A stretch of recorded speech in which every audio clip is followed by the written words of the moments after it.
Bonjour à tous, bienvenue dans notre émission Hôtel de Génération. Nous rendons grâce à Dieu pour la faveur qu'il nous a faite d'être ici en ce jour, parler de sa part et nous bénissons vraiment le Seigneur pour la vie de sa servante, maman prophétesse, héroïne, que Dieu le bénisse abondamment. Alors ce matin, nous avons une joie de parler ensemble sur un petit sujet que j'ai intitulé Connaître Dieu. Connaître Dieu. J'aimerais qu'ensemble nous puissions lire dans le livre de Matthieu, chapitre 16, les versets 13 jusqu'au verset 15.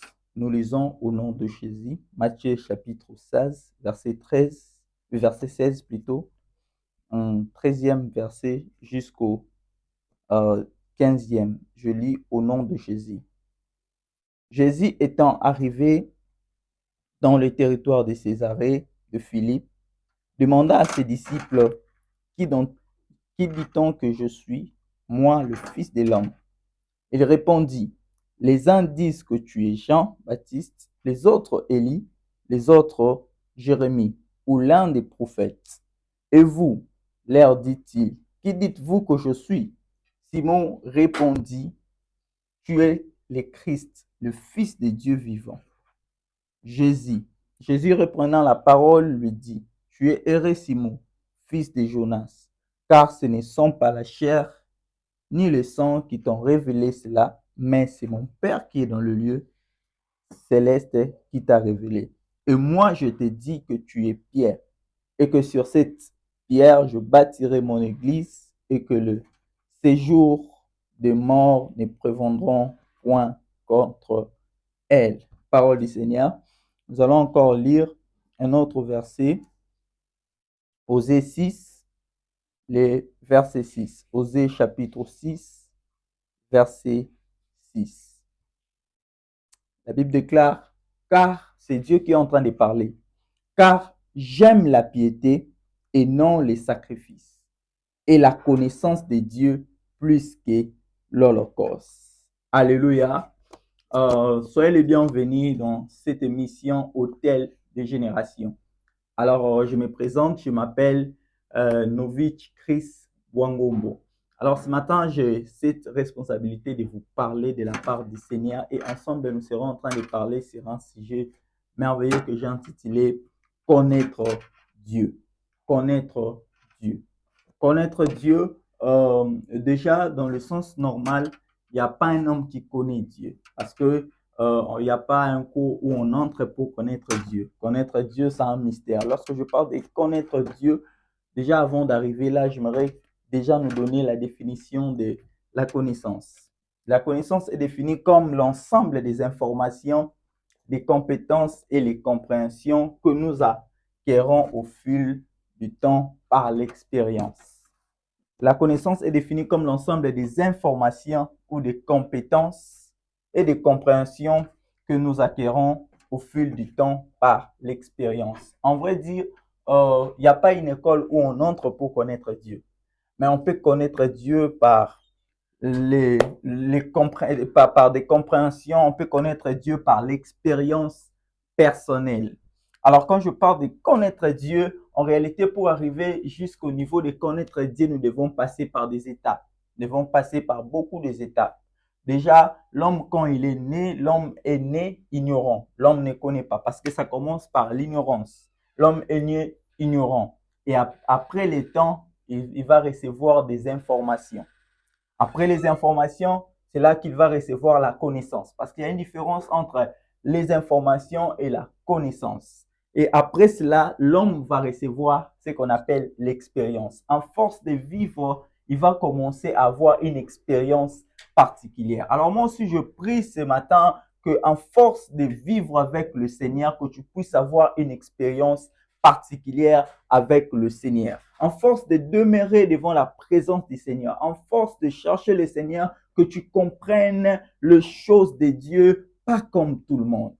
Là où nous venons de lire ça, un verset merveilleux, c'est Jésus-Christ qui était avec ses disciples. Jésus-Christ était en train de marchait avec ses disciples. Après avoir fait un miracle, il vient, il pose à ses disciples une question tellement pertinente. Jésus dit à ses disciples, bon, j'ai entendu qu'on m'appelle Jean, j'ai entendu qu'on m'appelle Élie, j'ai entendu qu'on m'appelle l'un des prophètes.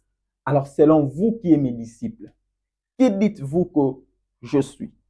C'est une question bizarre. Jésus dit à ses disciples, les gens ont l'habitude de m'appeler, d'autres me disent que je suis Élie, d'autres me disent que je suis l'un des prophètes. Mais vous qui êtes mes disciples, est-ce que vous me connaissez? Jésus est en train de parler avec ses disciples, il est en train de leur demander si vraiment ils ont la connaissance de sa personne. Mes frères et sœurs, si nous voulons aller très loin dans notre marche chrétienne, si nous voulons faire de grandes choses avec le Seigneur, il suffit que nous puissions connaître le Dieu que nous sommes en train de servir. Il suffit que nous puissions connaître le Dieu que nous sommes en train de servir. Tu ne peux pas servir un Dieu que tu ne connais pas. Lorsque je parle de la connaissance de Dieu, je ne suis pas en train d'envoyer quelqu'un d'entrer dans une école pour connaître Dieu. Non, je suis en train d'envoyer quelqu'un à comprendre, à lire le langage de Dieu selon les situations qu'il traverse. On connaît Dieu, comme je viens de donner l'exemple ici, on connaît Dieu par la compréhension. Avec le temps, on connaît Dieu par l'expérience personnelle.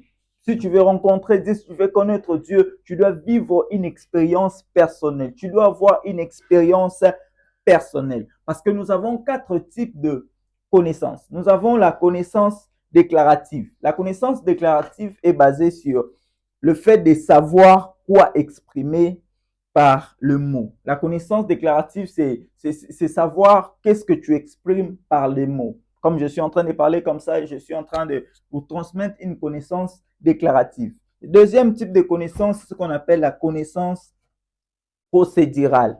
La connaissance procédurale, c'est cette connaissance qui nous permet de savoir faire ou qui est liée à une expérience. Cette connaissance qui nous permet à comprendre, savoir faire et cela est lié à l'expérience. Troisième type de connaissance, c'est la connaissance contextuelle.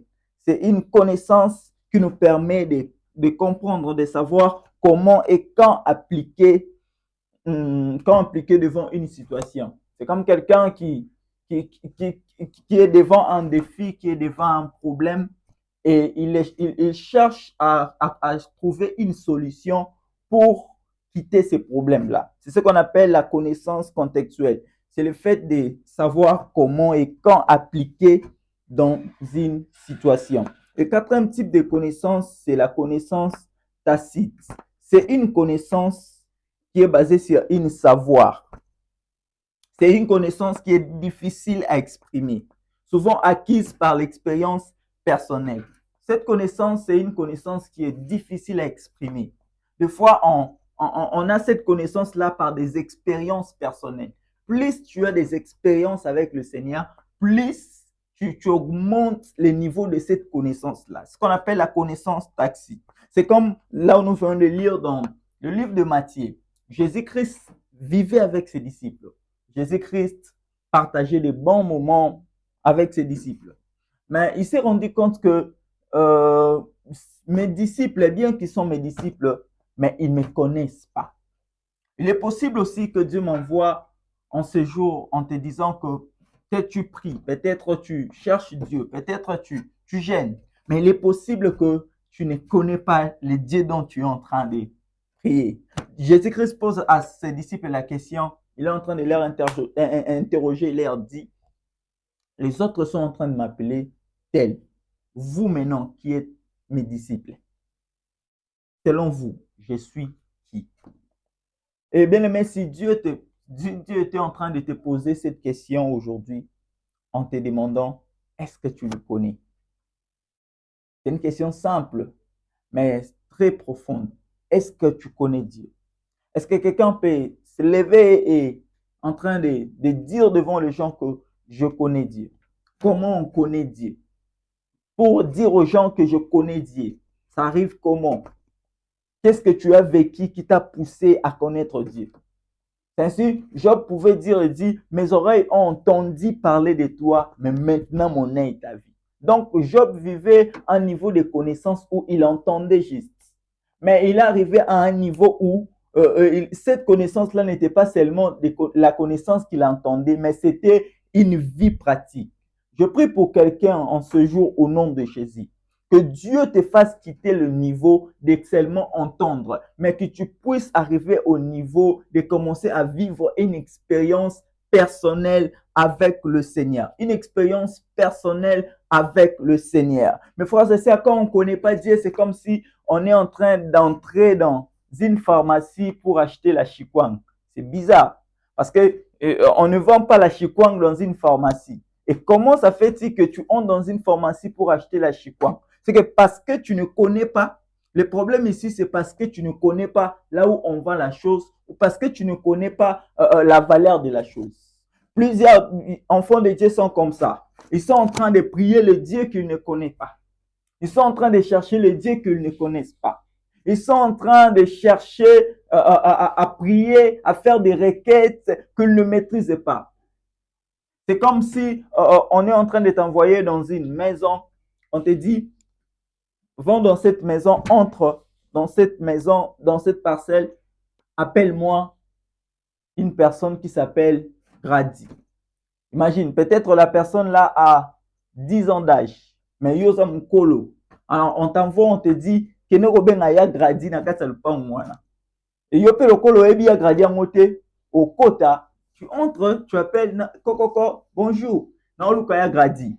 Les gens que tu vas trouver là, ils vont commencer à te poser des questions. Bon, mon drôle. Bon, il y a Grady. Ce bas intentionné, tout le monde bon. Le babi non susu. Il y a Grady, biso tozana ya Grady te. Oh, il y a Grady batininga babi azabo. Opesiku tuna ndenga zali, azamwindu. Mais en réalité, mutu ozo le belawana, eza Grady o ya te, eza Grady ya mwana muke. C'est comme aussi beaucoup de chrétiens. Ils sont là en train de prier, ils peuvent même en train de prêcher, ils peuvent même en train de te décrire des expériences. Mais en vrai dire, ils n'ont point connu Dieu. Je prie ce matin au nom de Jésus que toi, tu puisses être dans les camps de personnes qui ne disent pas seulement qu'ils ont vu Dieu, mais qui connaissent réellement le Dieu dont ils sont en train de prier. Je prie que tu puisses quitter les stades de personnes qui parlent seulement, de personnes qui prient seulement, mais que tu entres dans une expérience personnelle avec le Seigneur. Mes frères et sœurs, lorsqu'on sert Dieu avec une expérience personnelle, c'est très important pour notre avancement. Tu ne peux jamais avancer dans la vie chrétienne aussi longtemps que tu n'as pas une expérience personnelle avec le Seigneur. La plupart des personnes que Dieu a visitées dans la Bible, quand on rentre vers Abraham, Isaac, Jacob et les autres, vous allez vous rendre compte qu'ils avaient une expérience personnelle avec le Seigneur. Ce matin, je me lève ici pour dire à quelqu'un, Dieu est en train de t'appeler à accéder dans une dimension où tu vas le connaître personnellement. Ça ne sera pas la connaissance dont les hommes seront en train de te transmettre, mais ça sera la connaissance qui va venir avec une expérience personnelle. La plupart des personnes que Dieu a visitées, c'était des personnes qui connaissaient vraiment le Dieu qu'ils étaient en train de servir. C'est comme Élie. Élie, c'est quelqu'un qui connaissait tellement Dieu. Il pouvait même dire à Géasi, il dit, bon, la Bible est en train de dire, Géasi voit une armée tellement grande. Géasi se dit, bon, cette armée est plus grande que notre armée. Lui, il le regarde. Élisée le regarde plutôt. Élisée dit à Géasi, il dit, bon, si l'Éternel t'ouvre les yeux de voir l'armée qui sont avec nous, tu n'auras pas peur. Pourquoi? Parce qu'il connaissait tellement Dieu. Il connaissait que l'armée de Dieu, on appelle ça les sauterelles. L'armée de Dieu n'est pas comme toutes les armées. L'armée de Dieu, tu peux voir comme si c'est un seul soldat, mais à côté de ces soldats-là, il y a une grande armée derrière le soldat. Un jour, Gédéon voulait savoir cela. La Bible déclare que Gédéon rassemblait beaucoup de soldats pour aller en guerre. Mais Dieu appelle Gédéon, il dit à Gédéon, tiens, je ne sens pas que vous devez aller avec ces nombres à la guerre. Vous devez réduire le nombre. Gédéon était en train de s'étonner, il était en train de se dire, le peuple avec qui nous sommes en train de nous battre avec eux, Ils sont tellement nombreux. Et comment tu nous dis de réduire le nombre? On ne savait pas qu'avec Dieu, on peut gagner avec un seul soldat. J'aimerais dire à quelqu'un, le jour où tu arriveras à connaître Dieu, c'est le jour où tu sauras qu'avec Dieu, tu n'as pas besoin de beaucoup pour gagner. Même avec paix, tu peux gagner avec le Seigneur.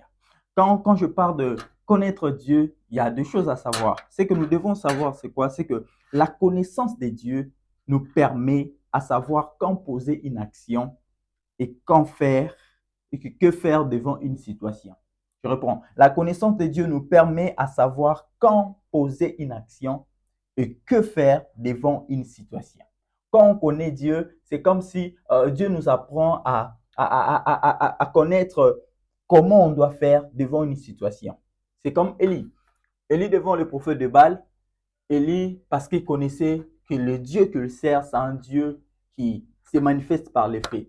Il dit au prophète de Baal, nous allons tous être là, nous allons implorer nos dieux. Et le Dieu qui va se manifester par le fait, ça serait le Dieu que nous tous, nous allons adorer.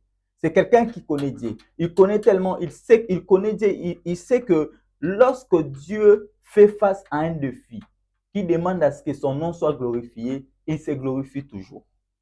C'est comme le type de Samuel. Samuel, un jour, il est dans le temple. La Bible déclare, à ce moment-là, la parole de l'Éternel était tellement rare. Il était dans le temple. La Bible déclare que la nuit, il a entendu juste, on était en train de lui appeler. Il ne connaissait pas la voix qui était en train de lui appeler. Mais il recourt vers son maître et dit, maître, tu m'appelles. Maître dit, non, je ne t'appelle pas. Il rentre encore. Il entend qu'on lui appelle. Ça s'est fait à 3 reprises.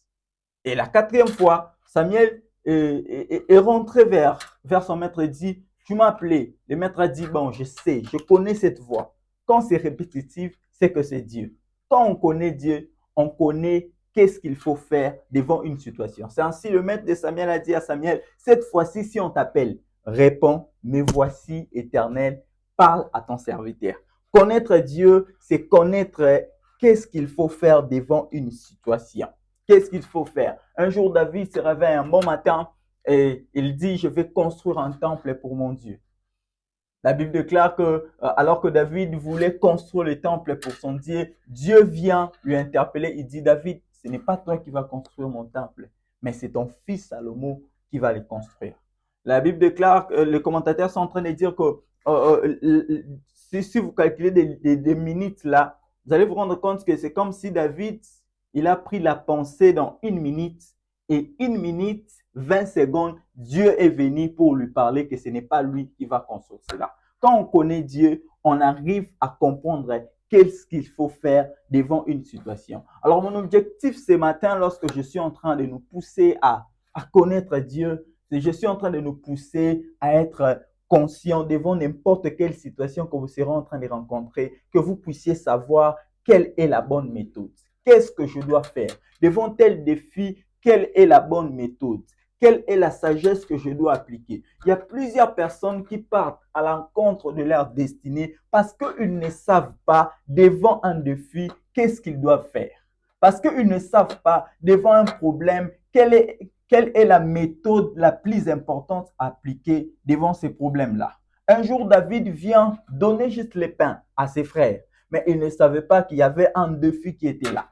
Et devant un défi, David demande à affronter ce défi-là.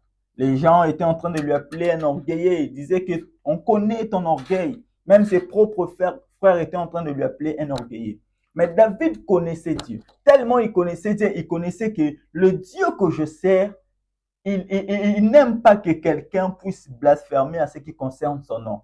Voilà pourquoi quand il se présente devant Goliath, il dit, qui est-il Goliath pour injurier, toi incirconcis, pour injurier le Dieu d'Israël? David savait que les combats que je vais combattre, ce n'est pas les combats personnels. C'est un combat avec l'identité de mon Dieu. Mes frères et sœurs, il y a plusieurs combats que tu ne remportes pas dans la vie.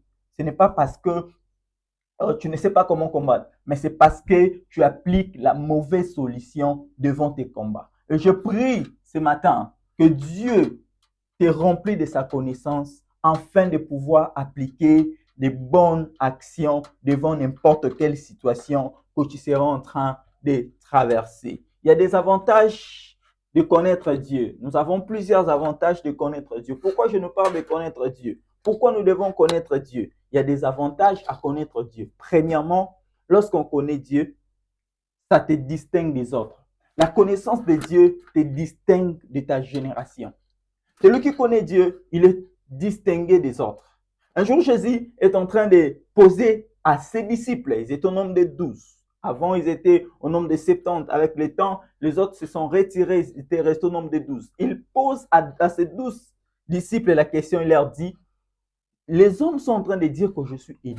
Les autres disent que je suis l'un des prophètes. Vous, qui dites-vous que je suis? La Bible déclare que plusieurs de ses disciples étaient en train de répéter la même chose, la même information qui circule dans l'environnement. Parce que les autres appelaient Jésus Élie, les autres appelaient Jésus l'un des prophètes. Plusieurs étaient en train de dire ça. Mais la Bible déclare qu'il y avait un homme qui s'est levé, qui s'appelait Pierre. Pierre se lève et dit, tu es le Messie, le Fils de Dieu. Jésus dit, tiens, ça, ce n'est ni le sang qui t'a révélé cela, mais c'est mon Père qui t'a révélé. Tu es arrivé à un niveau de me connaître. Voilà pourquoi Dieu t'a révélé des choses qui t'a distingué de ta génération.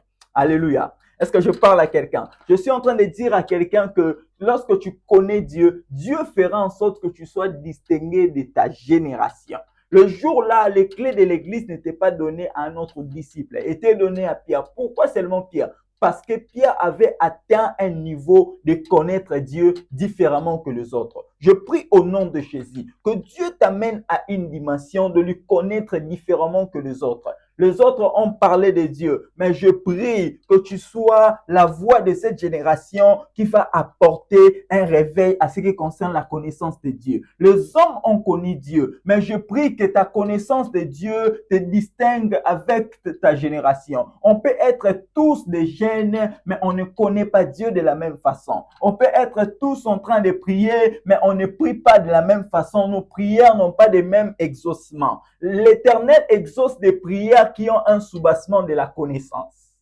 L'Éternel n'exauce pas des prières pour exaucer. L'Éternel exauce des prières des personnes qu'il lui connaît. Il y a plusieurs personnes qui prient, mais qui ne reçoivent pas l'exaucement, non parce qu'ils ne sont pas en train de faire la bonne chose. La bonne chose, c'est ce qu'ils sont en train de faire, c'est prier. Mais ce qui est plus important, c'est prier sous un soubassement. Voilà pourquoi Jacques pouvait dire, vous priez, vous ne recevez pas, non parce que vous êtes c'est comment, mais parce que vous ne savez pas comment prier. Parce que vous priez pour vous satisfaire. Vous ne priez pas selon la connaissance de Dieu. Je prie ce matin au nom de Jésus que quelqu'un entre dans une dimension où il sera en train de prier selon la connaissance de Dieu.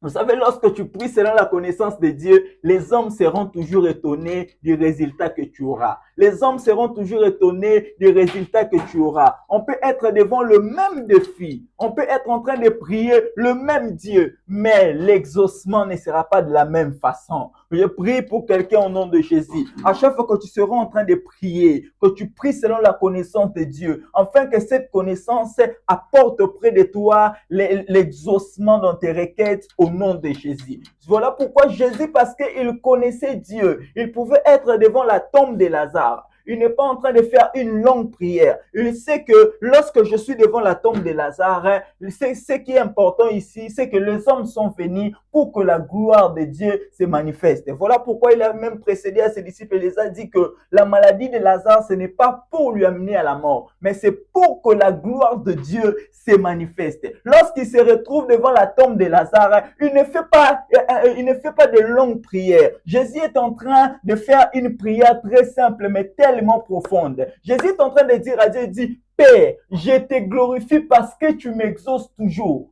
Et après cela, il dit, Lazare sort. On se demande pourquoi Jésus n'avait pas traîné. Jésus savait que lorsqu'on connaît Dieu, lorsqu'on est face à un défi, si c'est pour glorifier son nom, Dieu se révélera tout de suite. Je suis en train de dire à quelqu'un, parfois tu es en train de te compliquer parce que tu ne bases pas ta prière selon la connaissance de Dieu. Et la deuxième des choses, la connaissance de Dieu te rend sensible devant les circonstances.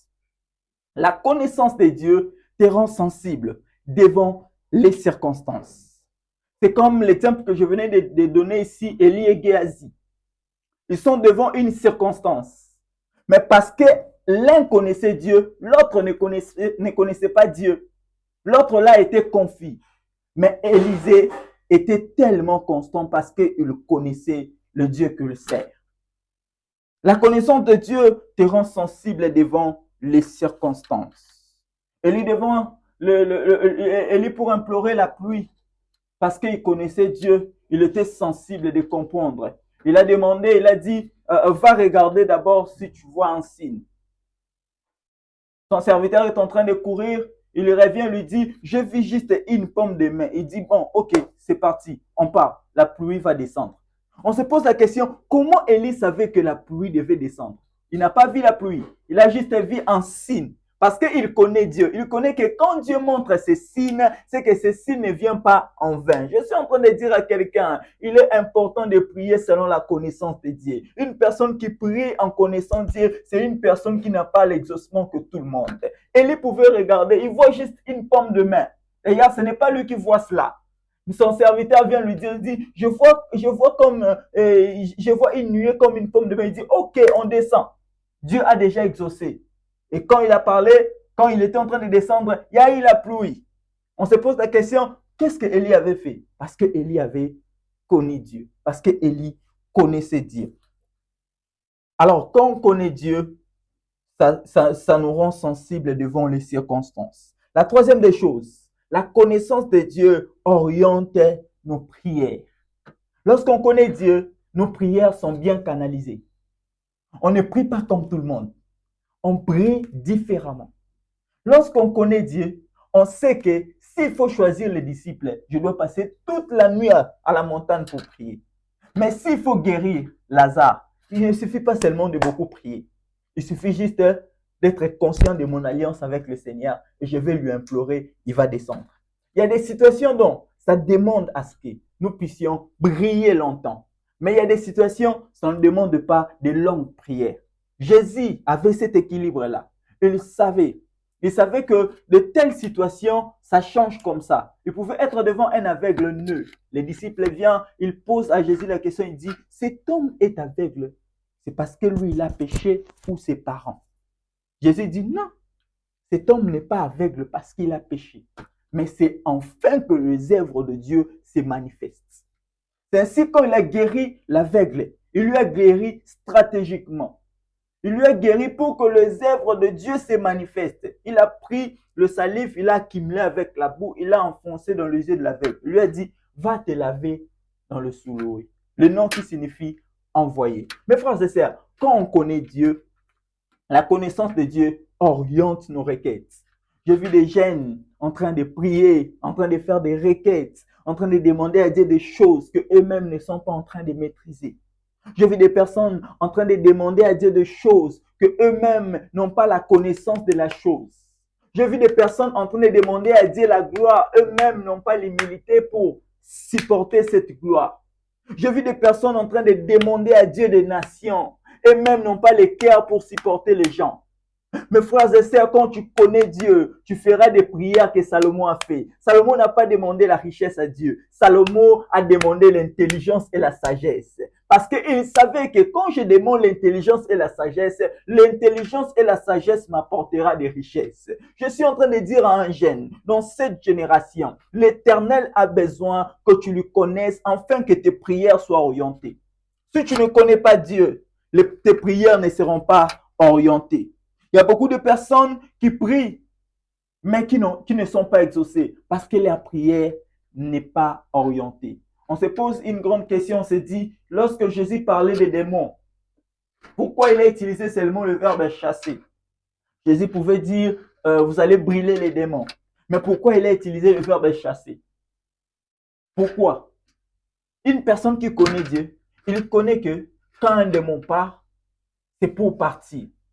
Mais si la personne ne se prépare pas, ils peuvent rentrer.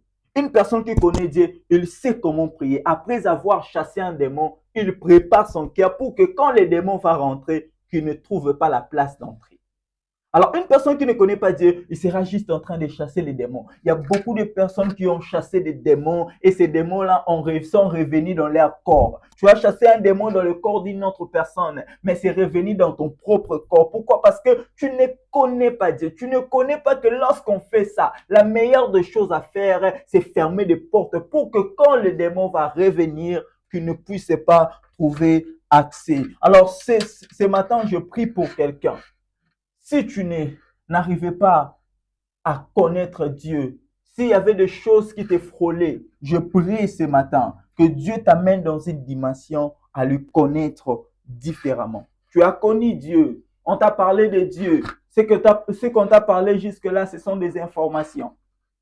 Ce qu'on t'a parlé, ce sont des informations. C'est comme Jésus pouvait dire à ses disciples, il dit, les hommes ont des informations en ce qui concerne ma personne. Les hommes ont des informations. Est-ce que vous avez une expérience particulière? Je pose à quelqu'un la question. Les hommes ont l'expérience, les hommes ont des informations de Dieu. Quand tu parles vers une autre personne, il te dira que selon moi, selon ce que j'ai entendu, Dieu peut faire ça. D'autres personnes te dira, moi, selon ce que j'ai entendu, Dieu peut faire ça. Est-ce que y a-t-il quelqu'un dans cette génération qui a l'expérience personnelle avec le Seigneur?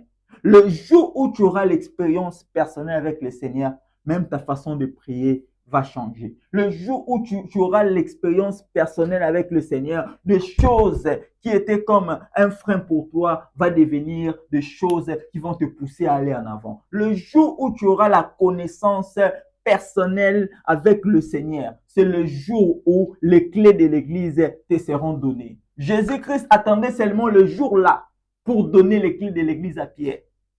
Peut-être dans sa pensée, il était en train de penser à donner à Pierre les clés de l'Église. Mais il était en train d'attendre à ce que Pierre puisse arriver dans un niveau de lui connaître différemment. Peut-être Dieu a tellement de choses à te donner. Peut-être Dieu a tellement un héritage à te donner. Mais il attend à ce que tu puisses arriver à un niveau de lui connaître différemment. Le jour là, Pierre a dit, tu es le Messie, le roi de Dieu.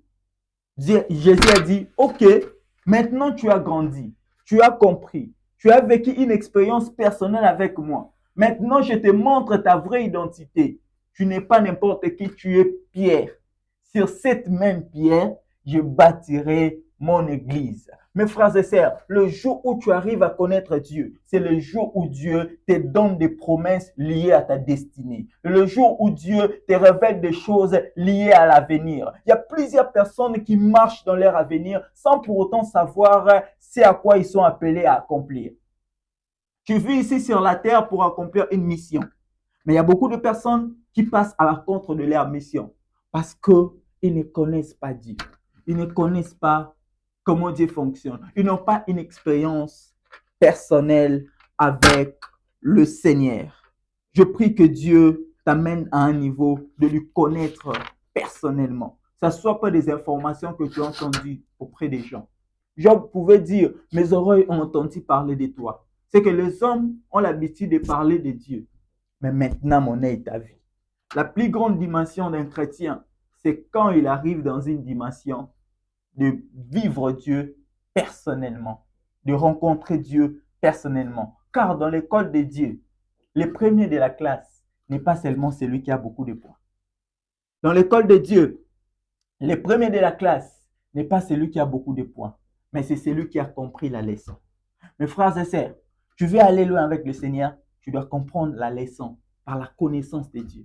Plus tu as l'expérience personnelle avec le Seigneur, plus tu comprends. Dans l'école de Dieu, le plan du cours ne commence pas seulement dans le premier chapitre. Ça peut commencer dans le dernier chapitre et ça t'amène vers le premier chapitre. On l'a vu avec Joseph. Joseph était en train de voir de grandes choses dans sa destinée. Il pensait qu'il devait normalement commencer dans le premier chapitre. Mais en réalité, Dieu était en train de lui voir commencer dans le dernier chapitre. Dans l'école de Dieu, les cours ne se donnent pas seulement dans un même endroit. Les cours ne se donnent pas habituellement. Dans l'école de Dieu, ils ne respectent même pas le plan du cours. Il y a des jours où tu peux te réveiller, où Dieu te dit, fais ça. Ce n'est pas prévu dans le plan du cours, mais il te dit, fais ça. Je vais t'apprendre quelque chose. Dans l'école de Dieu, il peut t'enseigner la patience, dans une saison de mariage. Dieu est compliqué. Tu peux être dans une saison de mariage, mais il t'enseigne la patience. Comment patienter? Dans l'école de Dieu, l'histoire de Dieu n'étudie pas seulement les événements passés de l'homme. Parce que on nous a dit que l'histoire, c'est une science qui étudie les événements passés de l'homme. Mais dans l'école de Dieu, son histoire n'étudie pas seulement les événements passés. Ça étudie les événements présents et les événements à venir. Dans l'école de Dieu, sa mathématique n'est pas comme toute la mathématique des hommes. Selon les hommes, quand tu prends 2 pains, 5 poissons, ça va donner 7. Mais selon la mathématique de Dieu, ça peut nourrir 5000 hommes. Dieu n'est pas comme tous les hommes. Dans l'école de Dieu, l'interrogation ne dépend pas de nous, ça dépend de lui. Quand il veut, il peut venir t'interroger même quand tu n'as pas envie. Il a fait avec ses disciples. Il est venu interroger ses disciples. C'est une interrogation. Il leur pose la question. Selon vous, qui dites-vous que je suis? C'est une interrogation. Les disciples, beaucoup de disciples avaient échoué à cette interrogation, mais Pierre avait réussi à cette interrogation. Dans l'école de Dieu, il ne donne pas seulement l'examen dans la période des examens. Il peut te faire passer un examen pendant la période des interrogations. L'examen, c'est quelque chose qui nous permet d'accéder à une classe supérieure. Le jour-là, il voulait que Pierre puisse accéder dans une classe supérieure. Il lui a proposé un examen, mais dans la période des interrogations. Je suis en train de dire à quelqu'un, il est temps de connaître Dieu. Change ta façon de prier. Si tu es habitué à prier seulement, cette fois-ci, ajoute dans ta prière la connaissance de Dieu. Si tu es habitué à prier seulement, ajoute dans ta prière la connaissance de Dieu. Car la personne qui connaît Dieu, c'est une personne qui ne vit pas comme tout le monde. Un jour, Jésus pouvait être avec ses disciples. Il dit à ses disciples, bon, passons de l'autre bord. Les disciples se disent, bon, on est ici. On vient de nourrir 5000 hommes. Mais comment tu nous dis de quitter ici pour passer dans l'autre bord? On pouvait évangéliser plus qu'ici. On pouvait gagner des âmes ici. Mais Jésus n'était pas en train de voir là. Jésus voyait un fou de Gadara. Quand tu marches avec Dieu, tu dois être prêt à le connaître différemment. Tu dois arriver à un niveau où tu le comprends différemment. Les hommes seront en train de te poser des questions. Comment tu fais pour comprendre? Comment tu fais pour comprendre? Comment tu fais quand tu vois ces rêves? Tu dis que certainement Dieu veut faire ça. Comment tu fais quand quelqu'un te donne une parole? Tu dis que Dieu a besoin que je puisse faire ça. Comment tu fais quand quelqu'un te parle simplement, mais tu comprends que ça c'est la voix du Seigneur, je dois l'appliquer? Comment tu fais? Les hommes viendront pour te poser la question. Je suis sûr que les disciples ont posé à Pierre la question, comment tu as fait pour avoir cette révélation? Ça vient d'où? Lui-même ne savait pas. Il était entré dans une dimension de la connaissance personnelle avec le Seigneur. Ce matin, je suis ici pour introduire quelqu'un à une dimension personnelle de la connaissance de Dieu. Dieu a besoin que tu puisses le connaître différemment. Tu as connu un Dieu qui multiplie seulement le pain. Mais j'ai une bonne nouvelle, il peut aussi guérir les malades.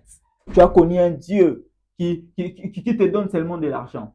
Mais j'ai une bonne nouvelle, il peut te donner aussi plus que ce que tu es en train de penser. Tu as connu un Dieu médiocre. Je t'amène un Dieu qui est capable de tout faire. La Bible déclare, rien n'est impossible à Dieu.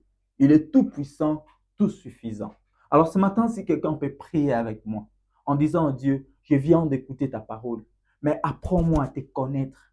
Apprends-moi à te connaître, que je te connais, afin de bien compter mes jours, que je te connais, afin de ne pas passer hors ma saison. Il y a beaucoup de personnes qui passent hors leur saison parce qu'ils ne connaissent pas Dieu. Tu peux être dans une saison de mariage, mais tu passes hors de ta saison à cause du fait que tu ne connais pas Dieu. Est-ce que quelqu'un peut commencer à prier avec moi en disant à Dieu, j'ai besoin de te connaître différemment. On m'a parlé de toi.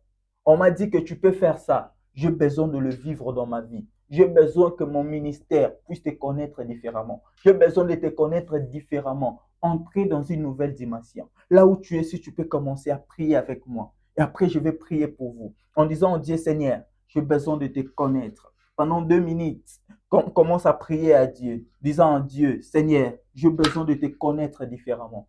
J'ai besoin de te connaître différemment. J'ai besoin que ma vie entre dans une dimension de la connaissance personnelle. J'ai besoin de vivre une expérience personnelle avec toi.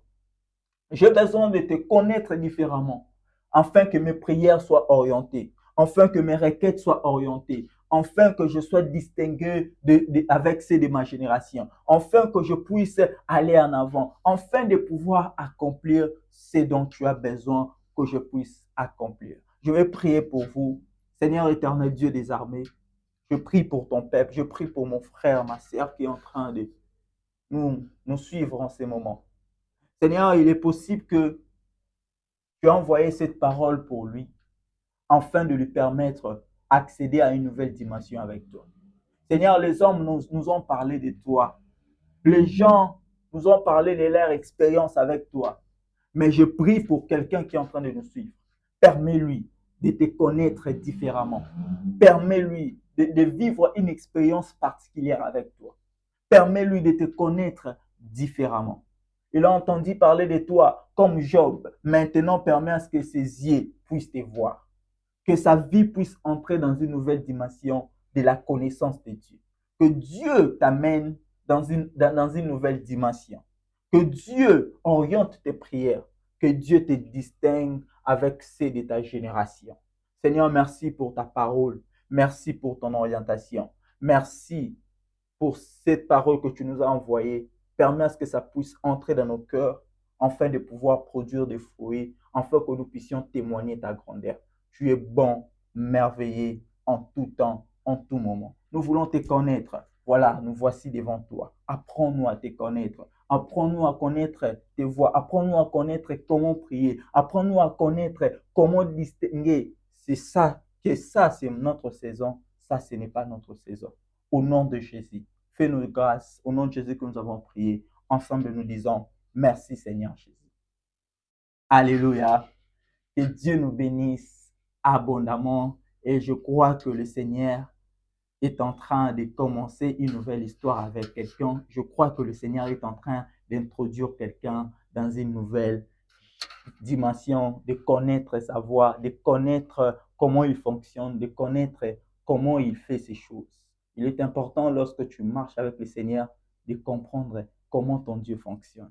Parce que ça va te permettre d'être fort devant des défis que plusieurs ont abandonnés. Je crois que toi, tu ne vas pas abandonner.